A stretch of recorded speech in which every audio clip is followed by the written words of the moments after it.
22-year-old Jeffery Akro Chamuke was a 200-level engineering student at Ajayi Crowther University in Oyo State. He was the son of Princess Antonia Emiko, daughter of Olu Erejuwa II, who reigned from 1951 to 1986, and an aunt to the current Olu of Warri. Jeffery is also a first cousin of His Majesty Ajayi II. In other words, Jeffery is a prince of both the Ishakiri and Uwi royal families.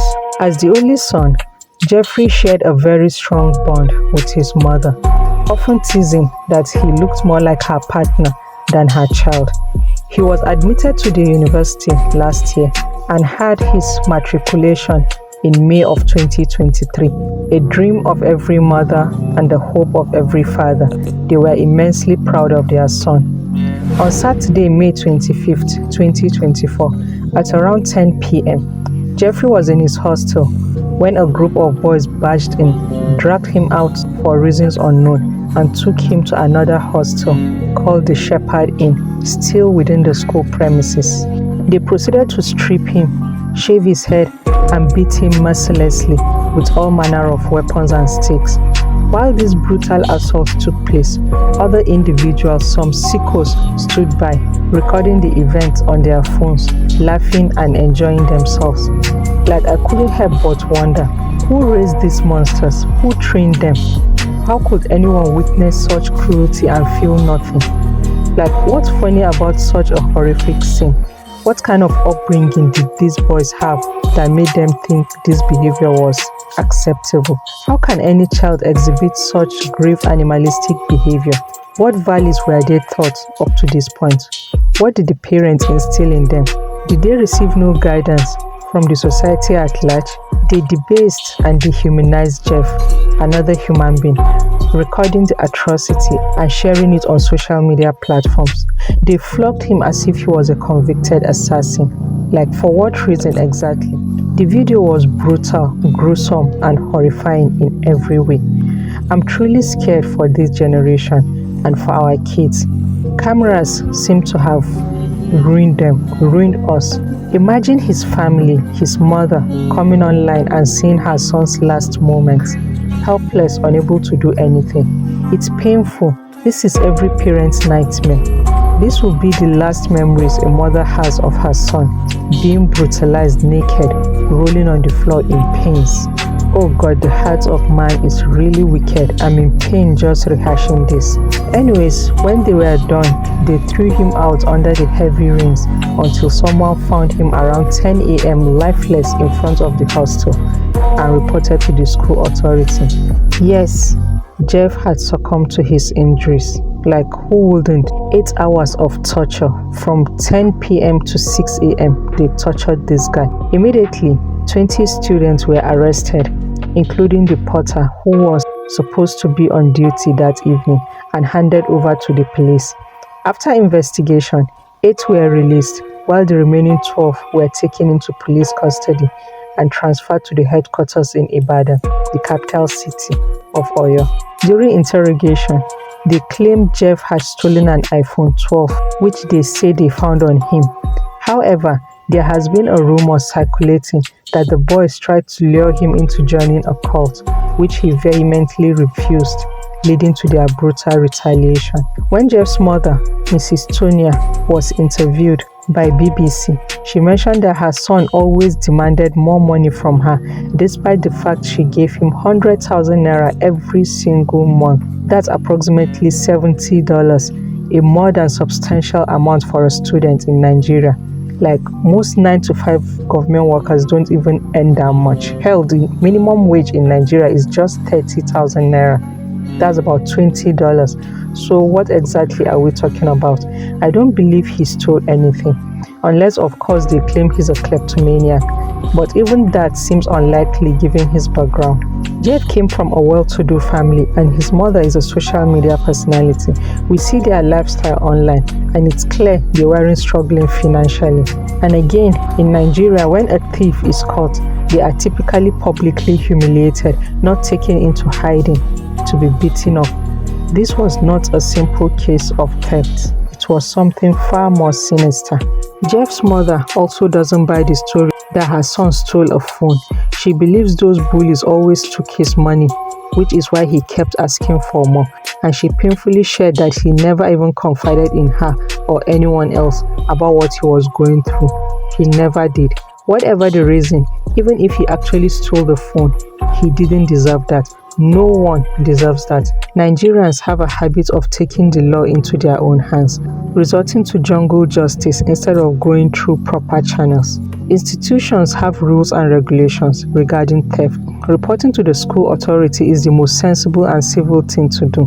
Moreover, if he actually stole the phone and they found it on him, so what was the point of the beating?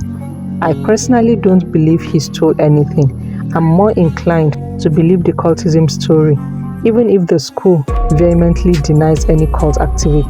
The university affirms that there is no cultism on campus and that it has zero tolerance for any sort of anti-societal vices and misconduct, stressing that the expelled students do not belong to any cult group. I just hope the police conduct a proper investigation and deliver justice to Jeff's family. No one deserves to go through this pain. Absolutely no one. The boys who killed Jeff are all grown adults.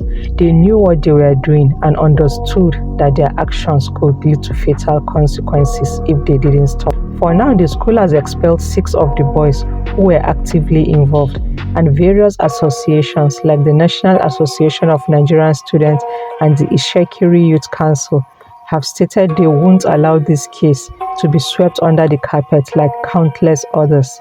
They are determined to ensure that justice is served, and I pray justice is actually served, because our educational sector is becoming something else. So many young lives are being taken and no one, absolutely no one, has paid the price. Schools always find ways to clear their names and go scot-free. We've seen it happen to Sylvester of Down College, who was allegedly beaten and poisoned. Deborah of Sokoto State University, who was lynched. Karen of Premier Academy, who was allegedly raped. Omodesola Whitney of Chrisland Schools, who was electrocuted, and countless many others. Just some weeks ago, a teacher beat an 8-year-old to a coma. Like, who does that? And the poor boy later passed. So what is happening in our society? Like, really, what is happening? Is sending your child to school now a death sentence? These families are left helpless. While some are still seeking justice years later, others have given up. Nothing is being done. I hope and pray Jeff's case will be different. It's heartbreaking to think someone could take another person's life so callously. Their actions have caused irreparable damage, not only to the victim's family, but also to their own families. I can't imagine my own child being involved in something like this.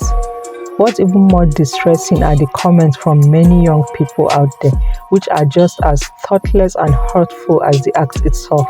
They seem more focused on whether he stole the phone, saying things like, well, why did he steal the phone? Someone even said a prince stole a phone, LOL. Wonder what he would have stolen if he finally became king. A prince that steals, that one not prince. Like, seriously, what's happening with our youth? How did we get here? A young man like you was tortured to death by his fellow student, yet this is all you have to say? No wonder these students didn't even stop to consider the repercussions. They were completely caught up in the moment without thinking about the consequences. Because we don't just think. We don't think. Are these the individuals we are raising? People who act on impulse without regard for the aftermath? It's tragic that sending our child to school could result in bringing home their lifeless body. How long will this continue? Who are the untouchables running Nigerian schools, and what makes them so? It's truly unfortunate, and I'm really affected by this case. I don't know, maybe it's because I have kids too. Anyways, parents, this is for you. If you know you are a parent, hell, even if you are not, you have a brother, a sister, a cousin, a nephew, a niece somewhere. There are important lessons for everyone in this case. While we strive to provide the best education for our kids, it's also crucial to teach them to be kind and caring. They should feel safe talking to us about anything without fear. Spend quality time with your children. Build strong relationships so they feel comfortable confiding in you, talking to you. Encourage them to have trustworthy friends. Teach them to stand up for themselves and others against bullying. Explain why bullying is wrong and why kindness matters. Stay involved in their lives even if they are far away from us. Show interest in their daily experiences, like what goes on in their lives. Ask them questions even if they don't talk. Show that you care. Please, parents, be there for your kids. Please. Preventing bullying is very, very essential. By working together and teaching our kids to be kind, we can make schools safer for everyone. Let's help each other. Let's work together from wherever we are to stop this bullying of a thing and ensure our kids can learn and grow without fear. Losing a child is truly unimaginable and not something I would wish on anyone, not even my worst enemy. May God comfort Jeff's family. His death is really, really traumatic, and I can't imagine how the mother is coping. I truly feel for her. Please leave your thoughts regarding this very heart-wrenching case. Tell me what other lessons you picked from this case. That's it for today, guys. Thanks for always tuning in. Take care of your loved ones and stay safe out there. Thanks for watching, guys. Bye.